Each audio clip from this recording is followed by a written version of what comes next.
तुम कभी किसी से वाद विवाद न करो। बहुत अमृतमय वचन है। उपासक, वाद विवाद मत करो। जिस प्रकार तुम अपने इष्ट देव को, अपने धर्म को दृढ़ विश्वास के साथ पकड़े हुए हो और महान मानते हो, ऐसे ही कोई दूसरे धर्म का उपासक अपने इष्ट देव को और अपने धर्म को महान मानता है। इसलिए तुम अपने धर्म को महान करके दूसरे को नीचा दिखाने वाला वाद विवाद मत करो। कितना सुलझा हुआ स्वरूप महापुरुषों का। केवल वाद विवाद से तुम अपने धर्म और इष्ट देव को खो दोगे। दूसरे धर्म की निंदा करके, दूसरे के इष्ट देव की अवहेलना करके तुम अपने इष्ट देव और धर्म को खो दोगे। क्योंकि परमात्मा एक है और वही सब धर्मों का धर्म गुरु है, वही सब धर्मों का इष्ट है। एक बार एक महात्मा किसी नगर में से होकर जा रहे थे। संयोगवशात एक दुष्ट आदमी सामने से आया और वो क्रोधित होकर पीटने लगा। बहुत मारा महात्मा को, मूर्छिता हो गए महात्मा, इतना मारा। बहुत दुष्ट स्वभाव के भी होते। वो जमीन पर गिर गए। मारने वाला चला गया। कुछ श्रद्धालु आए, उनकी बड़ी सेवा की। जब होश में आए तब पूछा, महात्मा जी किसने मारा आपको? बोले, जिसने सेवा की उसी ने मारा है। जिसने सेवा की? वो कहा, महाराज आप तो मूर्छित थे, हम लोगों ने तो सेवा की है। बोले, बस जिसने सेवा की उसी ने मारा, दूसरा नहीं मार सकता। महात्मा जी ने कहा, जिसने मुझे पीटा वही सेवा कर रहा है, जो सेवा कर रहे हैं इन्होंने ही पीटा है। वो तो बड़े घबरा गए कि महात्मा पागल है क्या। तब उनके शिष्य ने जब सुना तो वो आए वहां दौड़कर। लोगों ने कहा, आपके गुरुजी पागल है क्या? तो बोले, नहीं, आप नहीं समझ पा रहे। जिस परमात्मा ने वो रूप रख करके पीटा, उसी परमात्मा ने आप लोगों को प्रेरित करके आप लोगों के रूप में सेवा की। हमारे गुरुदेव का मतलब ये है। भाव ये, आपके साथ जो निंदा अपमान तिरस्कार कर रहा है वो आपका आराध्य देव दूसरा नहीं है, वही आराध्य देव है। तुम्हारे किसी कर्म का मार्जन कर रहा है, ध्यान रखना। अब आगे बिल्कुल सुलझी हुई एक एक बात है। सच है कि उस दुष्ट में भी परमात्मा है। सच है कि व्याघ्र में भी परमात्मा है। पर हम महात्मा को तो गले लगा सकते हैं, लेकिन व्याघ्र को, सिंह को गले नहीं लगा सकते। ऐसे ही हम मानते हैं कि दुष्ट में परमात्मा है, पर दुष्ट पुरुष में विद्यमान परमात्मा को केवल भाव द्वारा प्रणाम करके उससे संभाषण और संग कदापि उचित नहीं है। जैसे सर्प में भी परमात्मा है, सिंह में भी परमात्मा है, तो उसे गले नहीं लगा लेंगे। एक एक चेष्टा, एक एक वचन अमृत है। अगर ये धारण कर लोगे तो आपका भजन बचेगा और पचेगा और बढ़ेगा। एक किसान खेत में दिन भर पानी भरता रहा। जब सायंकाल हुआ तो उसमें पानी एक चुल्लू भी नहीं टिका। वो बहुत परेशान हो गया। मेड़ ज्यों की त्यों सब ठीक थी। फिर उसने देखा तो चूहों ने छेद कर रखा था जगह जगह, कई जगह मेड़ में। वो छेद से बाहर जा रहा था। उपासक समझे, पूरा जीवन साधना करते हो जाता है, लेकिन साधन संपत्ति एक चुल्लू भी नहीं बचती। किनकी? जिनके इंद्री रूपी चूहों ने छेद कर दिया है हृदय रूपी घर में। क्या? कभी ये भोग, कभी वो भोग, कभी वो भोग। जो अपनी इंद्रियों को भोगों के संयोग में मनोरंजन करते हैं और साधना भी करते हैं, तो पूरे जीवन की शाम हो जाती, पर उनके हृदय रूपी खेत में एक चुल्लू भी साधन नहीं बचता, सब क्षीण हो जाता है। रामकृष्ण देव परमहंस जी कह रहे, जब उपासक इंद्रियों के बिलों को बंद कर देता है, फिर कीर्ति की इच्छा उसके अंदर जागृत होती है, तो ये मेड़ टूट जाना होता है। अगर मेड़ टूट गई तो भी बड़ी जल्दी धारा बाहर निकल जाएगी खेत से जल की। कीर्ति की चाह उत्पन्न होती कि मेरा यश हो जाए, गई जीवन की भजन संपत्ति कीर्ति की चाह में गई। कीर्ति भजन को छीण कर देती है। यदि आपके अंदर चाह नहीं हो, इष्ट के द्वारा कीर्ति होती, जैसे सेवक जी महाराज कह रहे हैं, जय जय श्री हरिवंश नाम गुण गाई है, उसके लिए कहा कि बिस्तरे सब जग विमल कीरति साधु संगति। विमल कीरति वो उसके भजन का नाश करने वाली नहीं होगी, क्योंकि इष्ट के द्वारा होती है। कीर्ति की चाह मानो उस किसान की मेड़ टूट जाना है, अर्थात उस साधक का बांध टूट जाना है साधना का। अब उसके आगे उपाधियां लगनी शुरू हो जाती हैं। ये बड़ा उपद्रव है उपाधियां, सरकार, भगवान, अवतार, न जाने क्या क्या। ये बिल्कुल नहीं स्वीकार करना चाहिए, बिल्कुल स्वीकार नहीं। सरक जाओगे सरकार कहलाने से। बहुत माया विचित्र है, बहुत विचित्र, बहुत सावधान। ये महापुरुषों की बातें हैं। अब साधक की जहां कीर्ति रूपी मेड़ टूटी, बंधे घाव हो गया, वहां से ये बालू का बांध है। ईश्वर की जितनी आराधना चिंतन सब गया, वो अपनी कीर्ति का स्मरण करके वो भूलना शुरू हो गया। प्रभु का अहंकार जो मिटाना था वो फिर बढ़कर वैसे ही तैयार हो गया।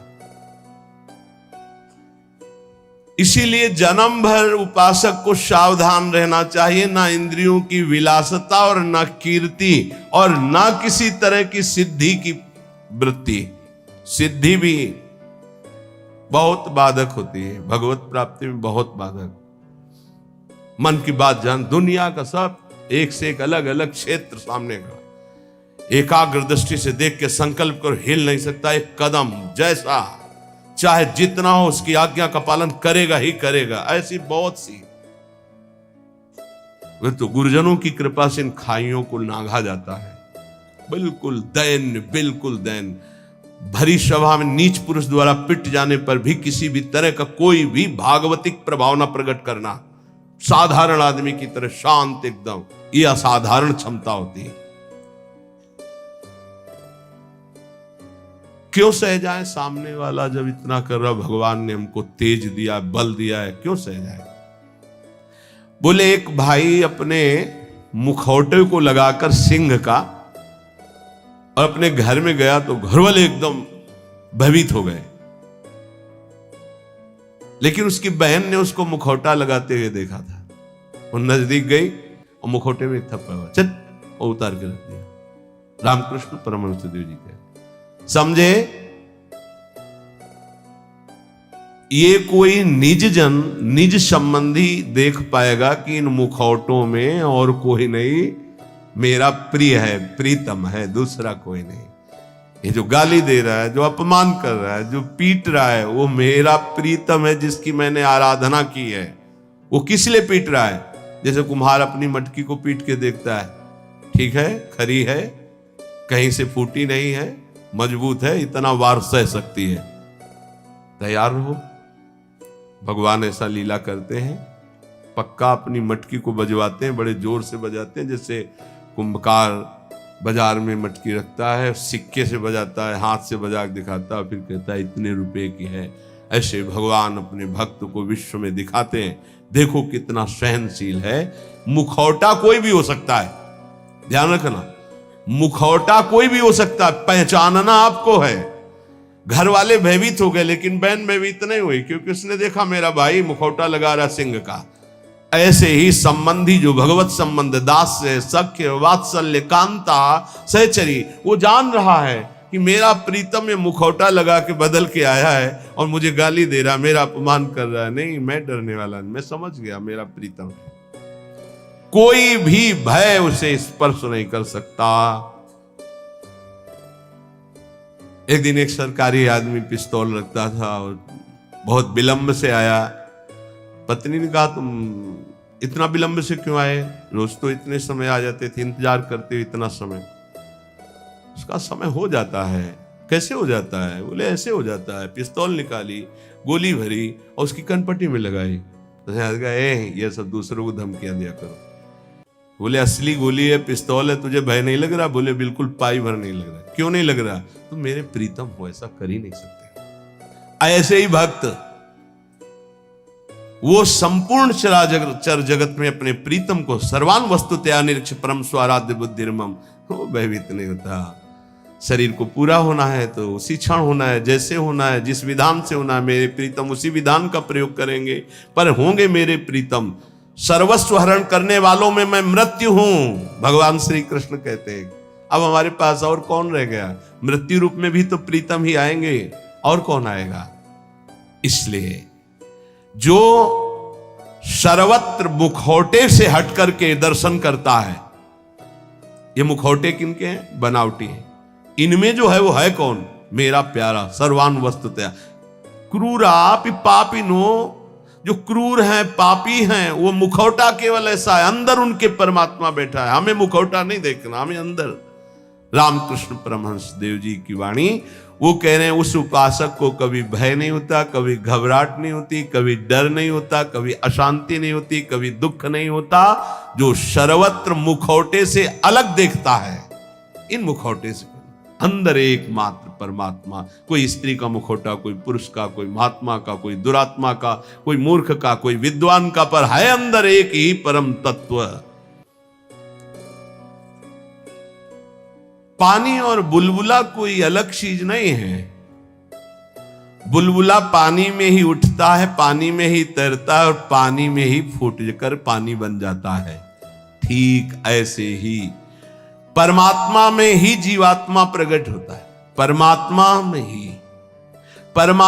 में ही रहता है, और परमात्मा में ही लीन हो जाता है। जीवात्मा कोई अलग चीज नहीं। जैसे पानी का बुलबुला पानी से ही प्रकट हुआ, पानी में ही रहता है, पानी में ही फूट कर पानी बन जाता है, ऐसे ही कोई स्वतंत्र नहीं है, उसी परमात्मा में विराजमान। अगर इतना जान लो तो तुम परमात्मा स्वरूप ही हो, ये परमहंस जी कह रहे हैं।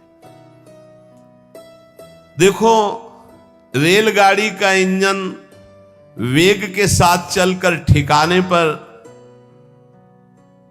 अकेला नहीं पहुंचता है, बल्कि लाखों लोगों को पहुंचाने की सामर्थ्य रखता है। जोड़ते जाओ, बैठते जाओ, इंजन में बड़ी पावर है। बोले ऐसे ही आचार्य इंजन है और अनुयायी जन आचार्य के डिब्बे हैं। कितने जन बैठ करके परम पद में, निकुंज में पहुंचते हैं। कभी भी ये नहीं सोचना चाहिए कि इतने लोगों का उद्धार कैसे हो जाएगा, इतने लोगों का कल्याण कैसे हो जाएगा, बहुत लोग जुड़े, कैसे कल्याण? तो बोले ईश्वरीय शक्ति इंजन है, और वो शांत, वो गुरुजन डिब्बे के समान है। कनेक्शन इंजन से है तो इंजन में 2-4 लोग बैठते होंगे, लेकिन डिब्बे में 70, 80, 90, 100 ज्यादा भी बैठ जाते होंगे। जनरल में तो ज्यादा ही बैठ जाते, कुछ बैठे, कुछ खड़े, कुछ पूरा सब, और सब वहीं पहुंचेंगे जहां इंजन पहुंचेगा। आप बिना टिकट के होंगे तो 2-4 थप्पड़ लगेंगे, थोड़ा टैक्स लग जाएगा, पहुंचेंगे वहीं। नहीं, बीच में अगर हो गया तो फिर उतारे भी जा सकते, उपद्रव होने पर, टिकट ना होने पर, पैसा ना होने पर उतार। इसीलिए राधा राधा पैसा इकट्ठा कर लो, परम धन राधा नाम आधार। अगर जल्दी जल्दी में टिकट नहीं खरीद पाए हो तो थोड़ा ज्यादा लगेगा, पर राधा राधा राधा राधा पहुंच वहीं जाओगे। बात हमारी मान लेना। टिकट क्या है? निकुंज की जो मंत्र है, आचार्य संबंध है, आचार्य शरणागत से टिकट है। और जनरल में क्या है? राधा राधा राधा राधा राधा राधा, जैसे सब जप रहे हैं। तो बैठ सब गए हैं गाड़ी में, बीच में तुम्हारी चेकिंग होगी, चेकिंग भी होगी। बोले जल्दी में खरीद तो नहीं पाए, लेकिन एक राधा नाम की कीमत में पूरा त्रिभुवन बिक जाएगा। तो जो जांच करने वाले हैं वो कौन है? श्री जी के पार्षद ही हैं। ऐसे थोड़ी होता है कि आप श्री जी के पास सीधे डायरेक्ट पहुंच जाओ, ऐसा। तो राधा नाम जहां है ना, सीधे। और जिनको सौभाग्य से कहीं ये जो निकुंज के गुप्त मंत्र मिल गए हैं, तो अब दुर्भाग्य है कि उनके अंदर ठसक ना आवे, नहीं तो पास हो चुका है निकुंज का, पास मिल चुका है। मानो सच्ची मानिएगा, सौभाग्य दुर्भाग्य में आप बदल रहे हैं कि आप मंत्र का चिंतन नहीं कर रहे हो, विषय चिंतन कर रहे हैं। रेलगाड़ी के इंजन में उतने लोग पार नहीं हुए जितने डिब्बे में बैठकर वहां पहुंच जाते हैं। अर्थात आचार्य और आचार्य परंपरा, आचार्य के तो विशेष विशेष कुछ पार्षद हुए, लेकिन आचार्य परंपरा में लाखों ऐसे महापुरुष हो गए कि करोड़ों को श्री जी के पास पहुंचा दिया, श्री जी में तन्मय करा दिया। राजहंस कभी पानी, वो दूध पीकर पानी को छोड़ देता है, राजहंस। ऐसे ही जो उपासक है, जो संत है, जो भगवत प्रेमी महात्मा है, तो माया और ब्रह्म दोनों मिले हुए हैं एक में। वो केवल ब्रह्म, केवल परमात्मा तत्व को और जल को जैसे छोड़ देता है, दूध पी के जल को छोड़ देता है, ऐसे ही वो माया के विकारों को छोड़कर परमात्मा स्वरूप में स्थित हो जाता है। दैवी संपदा का महान सुख उसके हृदय में जागृत हो जाता है, जो माया के विकारों पर मुक्ति प्राप्त कर लेता है। कोई भी विकार उसके ऊपर प्रभाव नहीं डालता। हाथी को खुला छोड़ दे तो मनमानी आचरण करके वृक्षों को उखाड़ता है, तोड़ फोड़ शुरू कर देता है। लेकिन जब महावत अंकुश पर अंकुश प्रहार करता है तो घुटने के बल हाथी हो जाता है। ऐसे ही ये मन मत वाला हाथी है, जिसने इसको स्वच्छंद छोड़ दिया है, ये सब तोड़ फोड़ कर देगा, धर्म विरुद्ध आचरण करेगा। महावत है उपासक, हाथी है मन और अंकुश है ज्ञान। प्रहार पे प्रहार करके उसको घुटने के बल में, अर्थात मन को अधीन कर लिया, तब वो शांत चित्त परमात्ममय हो जाता है। मन ही भगवान का स्वरूप बन जाता है। इंद्रियाणाम मनश्चास्मि, पर पहले अंकुश की मार देनी पड़ेगी, छोड़ना नहीं। इसको छोड़ दिया तो तोड़ फोड़ मचा देगा। मत वाला ये हाथी है मन, किसी के अंकुश से, केवल ज्ञानांकुश, जो नाम मंत्र मिला खूब जपो, इसी से मानो तुम्हारे अंकुश की धार तीक्ष्ण होगी, इसी से तुम्हारा मन बस में होगा, दूसरा कोई उपाय नहीं। कल एक साधक प्रश्न कर रहे थे एकांतिक में, मैं जानता हूं ये नहीं करना चाहिए फिर भी करता हूं, क्यों? दो बातें। पहली बात, तुम में आध्यात्मिक सामर्थ्य खो चुकी है, जान करके भी तुम उसको रोक नहीं सकते क्योंकि बलहीन हो। और दूसरी बात, तुम्हारी सुख बुद्धि उसमें है, जरूर ये कहते हो मुंह से कि नहीं करना चाहिए, पर अंदर है कि इसमें सुख है। इन दो बातों के कारण तुम भ्रष्ट होते रहते हो। तो हमको पहली बात बलवान करनी है कि हमारे अंदर नाम बल आवे, तो दूसरी बात अपने आप हट जाएगी, सुख बुद्धि हट जाएगी। पहले नाम जप करके अपने को बलवान बनाइए। समस्त विकारों को नष्ट करने का मैं तुम्हें एक सरल उपाय बताता हूं। रामकृष्ण परमहंस देव जी तालियां बजाकर जब नाम कीर्तन जोर जोर से किया जाता है, तो जैसे वृक्षों में बैठे हुए पक्षी उड़ जाते हैं, ऐसे हृदय के काम क्रोध आदि नष्ट हो जाते हैं। रामकृष्ण परमहंस देव तालियां बजाकर राधा राधा राधा राधा राधा, किसी संगीत की और ज्ञान वृत्ति ना हो तो अपने पास परम संगीत है तालियां, तालियां बजाकर। तो कह रहे हैं कि जैसे वृक्षों में बैठे हुए पक्षी तालियां उड़ जाते हैं, ऐसे हृदय में बैठे हुए काम क्रोध भाग जाते हैं जब नाम कीर्तन। जब किसी को भी काम आदि वेदना हो तब नाम कीर्तन करके देखना, तो नाम कीर्तन होने ही नहीं देगा काम। देख लेना, उस समय अगर उपदेश भी किया जाए तो तुम्हें अच्छा नहीं लगेगा। कामी समझी में हरि कथा ऊसर बीज बय फल, और अगर आप शुरू कर दिए तो वो टिकेगा नहीं, भाग जाएगा पक्का। बहुत सुंदर उपाय महापुरुषों के हैं। उपासक की उपासना परिपक्व कब मानी जाती है? जब अपने आराध्य देव का नाम लेते ही रोमांच हो जाए, आनंद अश्रु बहने लगे, तब समझना चाहिए कि हमारी उपासना परिपक्व हो रही है। उपास्य देव का नाम लेते ही आंखों में जल आने लगे, अब उसकी उपासना रंग ला रही। राधा कहते आंसू भर जाए। एक लकड़हारा जंगल की लकड़ी बेच बेचकर बड़े कष्ट पूर्वक अपना जीवन यापन कर रहा था। अकस्मात उस मार्ग से एक सन्यासी जी आ रहे थे। उन्होंने लकड़हारे के दुख को देखकर कहा, बेटा जंगल में तुम सूखी लकड़ियां बिन रहे हो, इसके आगे बहुत कुछ है, आगे बढ़ो और कुछ तुम्हें प्राप्त हो जाएगा, मैं देख रहा हूं। वो आगे बढ़ा, सूखी लकड़ियां छोड़कर। ध्यान देना, महापुरुषों के उदाहरण साधारण नहीं होते, बात साधारण दिखाई दे रही। जब काफी आगे बढ़ा तो उससे चंदन की खुशबू आई, तो चंदन के वृक्ष मिले। सूखी लकड़ी छोड़कर उसने चंदन की लकड़ी काटी और बाजार में बेचा, अच्छा पैसा आया। फिर शब्द उसके कान में गूंजा कि बेटा और आगे बढ़ो। तो उसने सोचा और आगे अब क्या मिलेगा, तो आगे बढ़ा। क्योंकि उस संत के वचन सत्य सच्चिदानंद से युक्त थे, तो जंगल में उसे एक खान मिली तांबे की। अब तो तांबा बेच करके बहुत, फिर आवाज सुनाई दी और आगे बढ़ो। तो और आगे बढ़ा तो उसे चांदी की खान मिल गई। अब तो बहुत बड़ा धनी हो गया। फिर आवाज आई और आगे बढ़ो, तो आगे बढ़ा तो स्वर्ण की खान मिल गई। बोला आप तो बस यही पूर्णता हो, स्वर्ण ही स्वर्ण। फिर आवाज आई और आगे बढ़ो, तो उसे हीरे की खान मिल गई। अब एक हीरा जीवन भर लकड़ी बेचने वाला लकड़ी बेचता तो उसकी बराबरी नहीं, ऐसे हीरे की खान मिल गई। भावार्थ और अंदर उसका रहस्यार्थ, ये मानो भोगों में फंसा हुआ है। आगे बढ़, आगे बढ़।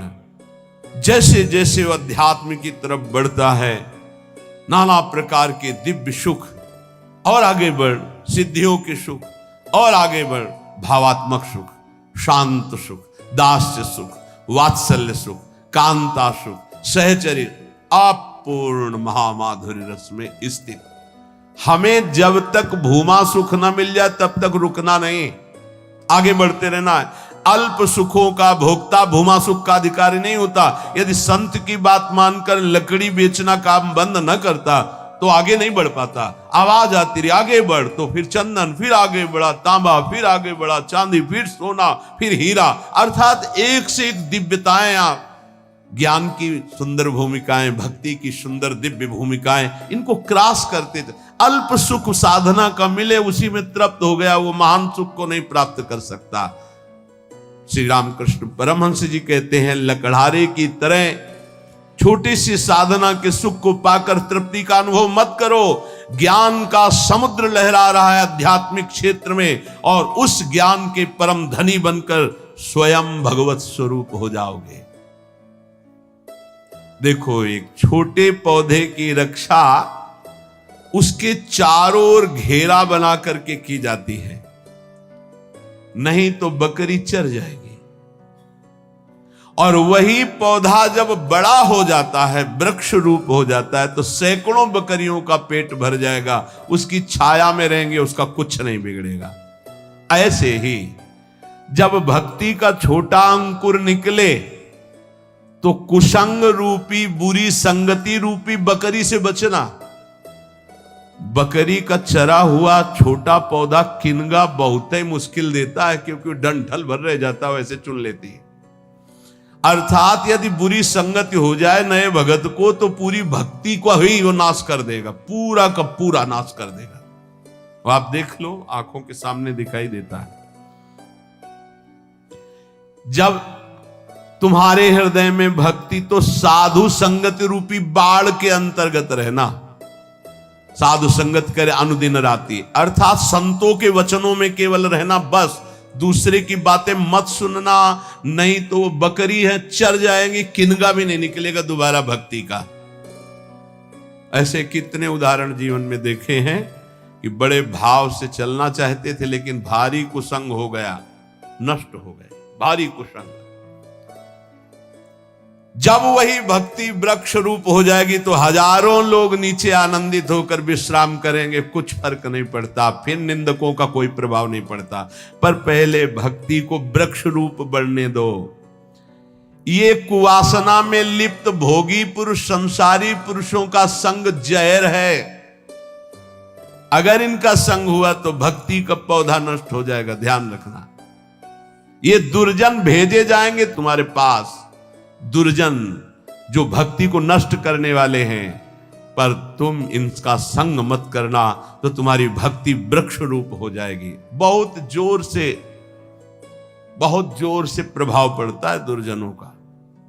भगवान का भरोसा और विघ्न अपने आप नष्ट हो जाते हैं, पर बड़े भयानक प्रलोभन, बड़े भयावह दृश्य संसार के ऐसे उपस्थित होते।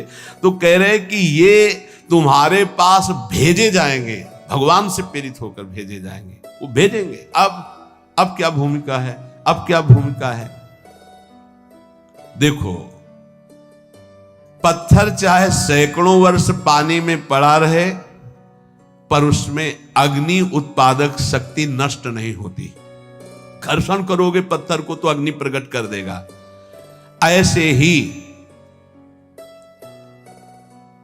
भक्त जब अपने हृदय में भगवत चिंतन की रगड़ करता है तो अनंत जन्मों से हम विषय रूपी पानी में पड़े रहे, लेकिन हमारे अंदर दिव्य शक्ति है, हम उसे जागृत कर सकते हैं। रामकृष्ण परमहंस जी कह रहे हैं, तुम जितना नाम स्मरण करोगे तो तुम्हारे हृदय में घर्षण शक्ति से एक आध्यात्मिक बल प्रकट होगा।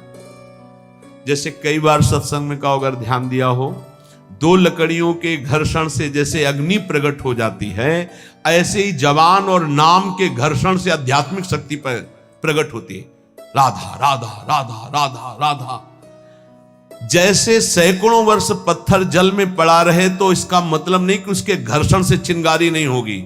ऐसे ही सैकड़ों जन्मों से मैं विषयों में पड़ा रहा हूं, इसका मतलब ये नहीं कि मेरे अंदर आध्यात्मिक शक्ति उत्पन्न करने की सामर्थ्य नहीं रह गई। मैं भगवान का अंश हूं। आज जागूंगा तो आज मैं परमात्मा प्राप्त हो जाऊंगा। आज हम में वो सामर्थ्य है, हम अपनी सामर्थ्य को जागृत करें। कैसे? नाम जी है जपी जागहि जोगी। नाम जप करके हम जगते हैं, हम अपनी शक्ति को जागृत करते। नाम, ईश्वर का नाम जितना तुम जपोगे उतना ही हृदय प्रफुल्लित होकर महान पावर से युक्त हो जाएगा। बड़े बड़े महापुरुषों के वचनों को पकड़ लो। एक मनुष्य कुआं खोदना शुरू करता है, बस एक हाथ पानी रह जाता है और रोक देता, थक गया। ये 25 हाथ खोद चुका, फिर भी पानी नहीं निकला। अब तो लगता है नहीं निकलेगा, और एक हाथ में पानी है। ऐसे ही साधक कभी कभी धोखा खा जाता है। बस भगवत प्राप्ति होने वाली है, उसको लगता है पूरा जीवन हो गया, अभी तक कोई अनुभव नहीं हुआ। अरे थोड़ा एक हाथ और खोद, स्रोत निकलने वाला है। रामकृष्ण परमहंस जी कह रहे, पर वो नादान, एक हाथ में पानी निकलने वाला था, छोड़ दिया। दूसरी जगह कुआं खोदा, फिर छोड़ दिया, फिर तीसरी जगह कुआं खोदा, पूरा जीवन कुआं खोदने में लगा दिया, पानी नहीं पी पाया। समझ पाए? ऐसे उपासक है ये संप्रदाय, वो मार्ग, लेकिन पानी नहीं पी पाया चुल्लू भर। अगर एक ही ढंग से खोदता तो बस एक हाथ बाद स्रोत खुलने वाला था। एक गुरु, एक ग्रंथ, एक पंथ, एक मंत्र, एक संत, एक कंत, सांगो पांग उपासना पकड़ लो, निकल जाए। हमने देखा कि जो इधर उधर भटकने वाले वो जीवन भर भटकते रहते हैं, क्योंकि तलवार की धार पर चलने के लिए जो हिम्मत चाहिए वो गुरु बदलने से नहीं आती, वो चलने से आती है। ये जो बदलुआ लोग होते हैं ना, बदलते ही रहते हैं। व्यभिचारी की वृत्ति पातिव्रत धर्म से कभी एक नहीं होती, ध्यान रखना। होटलों को खाने वाला कभी एक रसोई में भरपेट जीवन भर नहीं खा सकता, उसको चाट लग गई है। ऐसे ही जो व्यभिचार प्रवृत्ति भक्ति में है, आज यहां कल वहां। परमहंस जी कह रहे 25 हाथ कुआं खोदा, छोड़ दिया कि यहां पानी नहीं हो, एक हाथ बाद पानी निकलने वाला था। फिर दूसरी जगह खोदा, फिर छोड़ दिया, फिर तीसरी जगह खोदा, जीवन हो गया, कुआं खोदते पानी नहीं मिला। अगर एक में ही उतनी मेहनत और कर देता तो करना ही नहीं पड़ती, एक हाथ बात स्रोत था। जिस नाम, जिस मंत्र, जिस गुरुदेव का आश्रय लो, प्रेम भाव वाली परिवर्तन की बात अलग है कि हम प्रेम मार्ग में आगे बढ़ते चले जा रहे हैं, दास से शांत, सख्य, वात्सल्य, वो बात अलग है। लेकिन ऐसे भाव रखकर कि इससे तो काम नहीं बना, अगला खोदते हैं कुआं, फिर वहां भी काम नहीं बनेगा, ऐसे भटकते रहोगे। बहुत महापुरुषों के वचनों को बहुत समझना चाहिए।